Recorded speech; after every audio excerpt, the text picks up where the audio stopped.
পাক ভারত যুদ্ধেও দেশের পক্ষে ভুয়া খবর দিয়ে সয়লাব ভারতীয় মিডিয়া।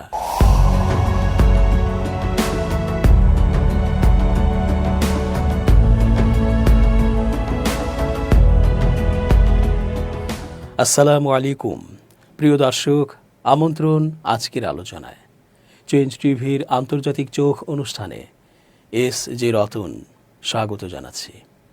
মনে আছে ভারত সেই 5 আগস্ট অব্যবহিত সময়ে এমনকি এখনও কি সংখ্যক প্রোপাগান্ডা চালিয়েছিল এবং চালাচ্ছে বাংলাদেশের বিরুদ্ধে?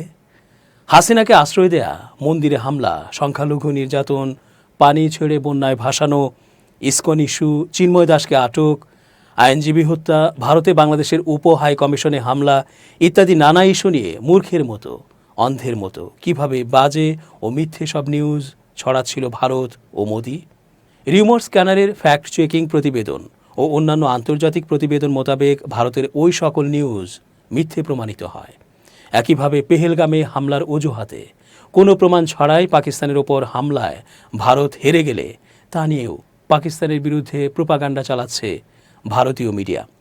অথচ বিশ্ববাসী ও বিশ্ব নেতারা জানাচ্ছে পাকিস্তান যেভাবে ভারতের বিরুদ্ধে লড়েছে তাতে করে পাকিস্তান সেনাবাহিনীর অনেক সুনাম হয়েছে এবং ভারতের অভ্যন্তরে মোদির রাষ্ট্র পরিচালনা ও তাদের সেনাবাহিনীর রাষ্ট্র নিরাপত্তা বিষয়ে মানুষের সন্দেহ ও আশঙ্কা বেড়েছে। দ্বিধা বিভক্ত হয়ে পড়েছে সেখানকার রাজনৈতিক মতাদর্শ। সাম্প্রতিক ভারত পাকিস্তান উত্তেজনার প্রেক্ষাপটে যাচাই বাছাই না করে ভুয়া সংবাদ প্রচারের অভিযোগে ভারতীয় সংবাদ মাধ্যমগুলোর কঠোর সমালোচনা করেছে যুক্তরাষ্ট্রের প্রভাবশালী পত্রিকা দ্য নিউ ইয়র্ক টাইমস। প্রতিবেদনে বলা হয়, ভারতের শীর্ষস্থানীয় কয়েকটি মিডিয়া গাজা অঞ্চলের পুরনো বোমা হামলার ভিডিও প্রচার করে তা পাকিস্তানে হামলা বলে উপস্থাপন করেছে। নিউ ইয়র্ক টাইমসের প্রতিবেদনে আরও উল্লেখ করা হয়, ভারতীয় সাংবাদিক রাজদীপ সরাসরি স্বীকার করেছেন যে পাকিস্তানের একটি যুদ্ধবিমান ভূপাতিত হওয়ার খবর ছিল ভিত্তিহীন। এছাড়া ভারত সরকারের তরফে অন্তত 8,000 সোশ্যাল মিডিয়া অ্যাকাউন্ট বন্ধ করে দেওয়া হয়েছে, যার অধিকাংশই ছিল পাকিস্তানি ব্যবহারকারীর। এই পদক্ষেপও দেশটির গণতান্ত্রিক ভাবমূর্তিতে বড় ধাক্কা দিয়েছে বলে প্রতিবেদনে মন্তব্য করা হয়। প্রতিবেদনের শেষ ভাগে বলা হয়, ভারতীয় সংবাদ মাধ্যমের এমন আচরণ এবং সরকারের কঠোর মনোভাব দেশটিতে মত প্রকাশের স্বাধীনতা ও গণতান্ত্রিক স্বচ্ছতা নিয়ে উদ্বেগ তৈরি করছে। ভারতের সঙ্গে 4 দিনের সামরিক সংঘর্ষ শেষে কার্যকর হয়েছে যুদ্ধবিরতি। তবে এই যুদ্ধবিরতিকে পাকিস্তান নিজেদের সামরিক জয় বলে দাবি করছে এবং দাবিকে ঘিরে পাকিস্তানের সেনাবাহিনীর প্রতি আস্থা ও জাতীয় ঐক্যের একটি নতুন আবহ তৈরি হয়েছে দেশটিতে। নিউ ইয়র্ক টাইমস এর এক প্রতিবেদনে উঠে এসেছে, রাজনৈতিক অস্থিরতা ও অর্থনৈতিক সংকটের মধ্যেও পাকিস্তানের জনগণের মাঝে বিজয়ের অনুভূতি স্পষ্ট। বছরের পর বছর ধরে রাজনৈতিক, অর্থনৈতিক ও নিরাপত্তাজনিত সংকটে জর্জরিত পাকিস্তানে এখন চলছে যুদ্ধ জয়ের আবহ। ভারতের সঙ্গে 50 বছরের মধ্যে সবচেয়ে বড় সামরিক সংঘাতে বিজয়ের ঘোষণা দিয়েছে দেশটি। এই উপলক্ষে সারা দেশে সেনাবাহিনীর পক্ষে র্যালি, মিছিল ও পতাকা মিছিলের আয়োজন করা হয়েছে। যদিও বিশ্লেষকরা বলছেন সংঘর্ষে কেউ জয়ী হয়নি এবং পাকিস্তানও বেশ কিছু ক্ষতির মুখে পড়েছে, তারপরও শক্তিশালী প্রতিবেশী ভারতের বিরুদ্ধে অবস্থান ধরে রাখায় জনগণের মধ্যে এক ধরনের আত্মবিশ্বাস ফিরে এসেছে। করাচির ব্যাংক কর্মকর্তা হাফিজ সিদ্দিকী বলেন, অন্তত আমাদের সেনাবাহিনী তাদের কাজটা করতে এখনও সক্ষম, এটা প্রমাণ করেছে। এমন মনে হচ্ছে আমরা যেন কিছু একটা জিতেছি। আমরা ব্যর্থ রাষ্ট্র নই। অল্প কিছুদিন আগেও যুদ্ধের সম্ভাবনায় আতঙ্কিত ছিল পাকিস্তানের জনগণ। 2022 সালে ইমরান খানের ক্ষমতাচ্যুতি ও কারাবরণকে কেন্দ্র করে রাজনৈতিক বিভক্তি চরমে পৌঁছায় দেশটিতে। অনেকেই মনে করেন তার উত্থান ও পতনের পেছনে সেনাবাহিনীর হাত ছিল। গত বছরের নির্বাচনে সেনাবাহিনীর হস্তক্ষেপের অভিযোগে বর্তমান সরকারের বৈধতা নিয়েও প্রশ্ন রয়েছে। অন্তত আমাদের সেনাবাহিনী তাদের কাজটা করতে এখনও সক্ষম, এটা প্রমাণ করেছে। এমন মনে হচ্ছে আমরা যেন কিছু একটা জিতেছি। আমরা ব্যর্থ রাষ্ট্র নই। দেশটির অর্থনৈতিক অবস্থাও ভয়াবহ। জ্বালানি, খাদ্য ও বিদ্যুতের দাম বৃদ্ধি জনজীবনে সংকট সৃষ্টি করেছে। অন্যদিকে আফগান সীমান্তবর্তী উত্তর পূর্বাঞ্চলে জঙ্গি গোষ্ঠীগুলোর হামলা ও দক্ষিণ পশ্চিমে বিচ্ছিন্নতাবাদীদের তৎপরতা নিরাপত্তা পরিস্থিতিকে আরও নাজুক করে তুলেছে। এমন পরিস্থিতিতে ভারতের সঙ্গে যুদ্ধ সম্ভাবনা পাকিস্তানের জন্য চরম চাপের কারণ হয়ে দাঁড়ায়। এর আগে 22 এপ্রিল ভারতীয় কাশ্মীরে একটি ভয়াবহ সন্ত্রাসী হামলায় ২৬ জন বেসামরিক নিহত হন। ভারত এর জন্য পাকিস্তানকে দায়ী করে হামলার ঘোষণা দেয়। যদিও পাকিস্তান দায় অস্বীকার করে। এই ঘটনার ২ সপ্তাহ পর ভারত পাকিস্তানের সামরিক অভিযান শুরু করে। পরবর্তী কয়েকদিনে ড্রোন ও ক্ষেপণাস্ত্র হামলায় পূর্ণাঙ্গ যুদ্ধের পরিস্থিতি তৈরি হয়। আন্তর্জাতিক কূটনীতিকরা দ্রুত পরিস্থিতি নিয়ন্ত্রণে উদ্যোগ নেন। সবশেষ যুক্তরাষ্ট্রের মধ্যস্থতায় যুদ্ধবিরতি কার্যকর হয়। পাকিস্তান দাবি করে তারা ভারতের আধুনিক যুদ্ধবিমান ভূপাতিত করেছে এবং মুখোমুখি আলোচনার মাধ্যমে ভারতকে সমঝোতায় বাধ্য করেছে। এমন বিজয়ের দাবির প্রেক্ষিতে পাকিস্তান জুড়ে জাতীয় ঐক্যের আবহ তৈরি হয়, যা দেশটির সেনাবাহিনীর ভাবমূর্তি পুনরুদ্ধার করেছে বলেই মনে করছেন বিশ্লেষকরা। ২০২২ সালের পর সেনাপ্রধান হিসেবে দায়িত্ব নেয়া জেনারেল সৈয়দ আসিম মুনির সম্পর্কে একসময় তরুণদের বিরূপ মনোভাব ছিল। ইমরান খানের সমর্থক তরুণদের অনেকেই তাকে নির্যাতন ও রাজনৈতিক হস্তক্ষেপের প্রতীক হিসেবে দেখতেন। তবে সাম্প্রতিক উত্তেজনার সময় জেনারেল মুনির পরিষ্কার ও দৃশ্যমান নেতৃত্ব দেন। তার ছবি এখন দেশ জুড়ে বিলবোর্ড ও পোস্টারে জাতীয় নায়কের রূপে প্রকাশ পাচ্ছে। জর্জ টাউন ইউনিভার্সিটির অধ্যাপক আকিল শাহ বলেন, এই বিজয়ের ফলে সেনাবাহিনী আবারও নিজেদের পেশাদার বাহিনী হিসেবে তুলে ধরতে পারবে, রাজনৈতিক হস্তক্ষেপকারী নয়।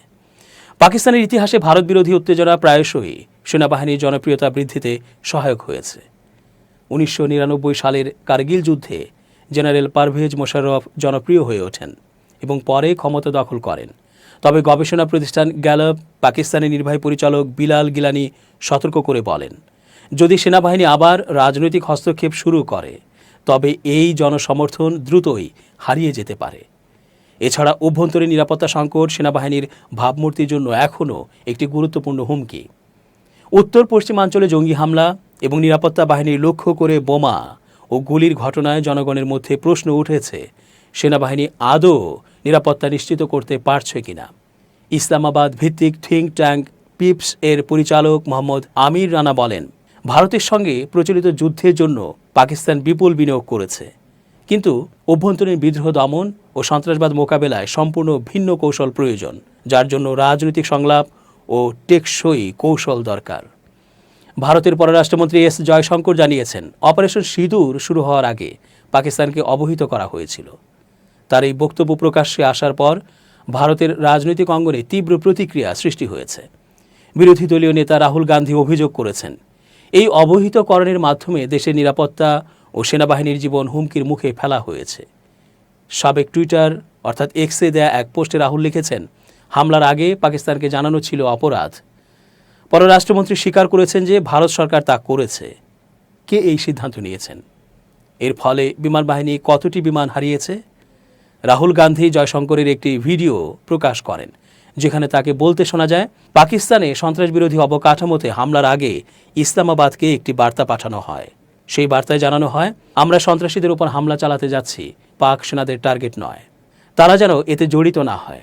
তবে জয়শঙ্কর বলেন, পাকিস্তান সেই সুযোগ গ্রহণ করেনি। এদিকে ভারতের প্রেস ইনফরমেশন ব্যুরো পিআইবি দাবি করেছে, জয়শঙ্কর আসলে এমন কোনো বক্তব্য দেননি এবং তার কথাগুলো ভুলভাবে উপস্থাপন করা হয়েছে। যদিও ভিডিওতে স্পষ্টভাবে দেখা যায়, জয়শঙ্কর পাকিস্তানকে আগেই অবহিত করার কথা বলছেন এবং ভারতের পররাষ্ট্র মন্ত্রণালয় থেকেও তার বক্তব্য অস্বীকার করা হয়নি। বিরোধী দল আম আদমি পার্টির পক্ষ থেকেও এ বিষয়ে তীব্র প্রতিক্রিয়া এসেছে। দলের রাজ্যসভার এমপি সঞ্জয় সিং বলেছেন, যখন একজন মন্ত্রী প্রকাশ্যে স্বীকার করেন যে হামলার আগে পাকিস্তানকে সতর্ক করা হয়েছিল, তখন তা দেশদ্রোহিতার শামিল। এটি ক্ষমার অযোগ্য। তিনি আরও বলেন, প্রধানমন্ত্রী নরেন্দ্র মোদীকে এ বিষয়ে জবাব দিতে হবে। মার্কিন প্রেসিডেন্ট ট্রাম্পের বক্তব্য কতটা সত্য আর পররাষ্ট্রমন্ত্রীর বক্তব্য কতটা সঠিক তা দেশবাসীর জন্য জানা দরকার। পাকিস্তানকে আগে জানানোর সিদ্ধান্ত কি উচ্চ পর্যায়ের নির্দেশ ছিল? সরকার কি সশস্ত্র বাহিনীর সঙ্গে বিশ্বাসঘাতকতা করেছে? মোদী সরকারকে এর জবাব দিতে হবে। টানা বেশ কয়েকদিনের হামলা, পাল্টা হামলা ও উত্তেজনার পর সম্প্রতি যুদ্ধবিরতিতে পৌঁছেছে ভারত ও পাকিস্তান। এরপর উভয় দেশের সামরিক কর্মকর্তারা নিয়মিত একে অপরের সঙ্গে যোগাযোগ রাখছেন এবং যুদ্ধবিরতির মেয়াদও বাড়াচ্ছেন। এমন অবস্থায় নতুন সিদ্ধান্ত নিয়েছে ভারত। ভারত শাসিত জম্মু কাশ্মীরের নিরাপত্তা রক্ষায় এবার ভারতীয় সেনাবাহিনীর সাবেক সদস্যদের নিয়োজিত করতে চলেছে দেশটির কেন্দ্রীয় সরকার। শনিবার 17 মে এক প্রতিবেদনে এই তথ্য জানিয়েছে বার্তা সংস্থা এএফপি। বার্তা সংস্থাটি বলছে, কাশ্মীরে নিরাপত্তা জোরদারে এবার সাবেক সেনাদের মাঠে নামাচ্ছে ভারত সরকার। গত সপ্তাহে পাকিস্তানের সঙ্গে হওয়া যুদ্ধবিরতির পর শনিবার ভারতের কেন্দ্রীয় সরকার এই সিদ্ধান্তের কথা জানিয়েছে। এর আগে গত মাসে ভারত নিয়ন্ত্রিত কাশ্মীরে পর্যটকদের ওপর বন্দুকধারীদের হামলার জেরে দুই দেশের মধ্যে উত্তেজনা চরমে পৌঁছায়। ভারত এই হামলার জন্য পাকিস্তানকে দায়ী করলেও ইসলামাবাদ তা অস্বীকার করে। পরে উভয় দেশের সংঘর্ষে অন্তত 70 জনের প্রাণহানি ঘটে। জম্মু ও কাশ্মীর প্রশাসনের এক সরকারি বিজ্ঞপ্তিতে জানানো হয়, কেন্দ্রশাসিত এই অঞ্চলটির গুরুত্বপূর্ণ অবকাঠামোর নিরাপত্তায় সাবেক সেনা সদস্যদের কাজে লাগানোর প্রস্তাবে অনুমোদন দেওয়া হয়েছে। সরকারি তথ্য মতে প্রায় 4000 সাবেক সেনা সদস্যকে নন কম্ব্যাটেন্ট স্বেচ্ছাসেবক হিসেবে চিহ্নিত করা হয়েছে। এর মধ্যে 435 জনের কাছে লাইসেন্সধারী ব্যক্তিগত অস্ত্র রয়েছে।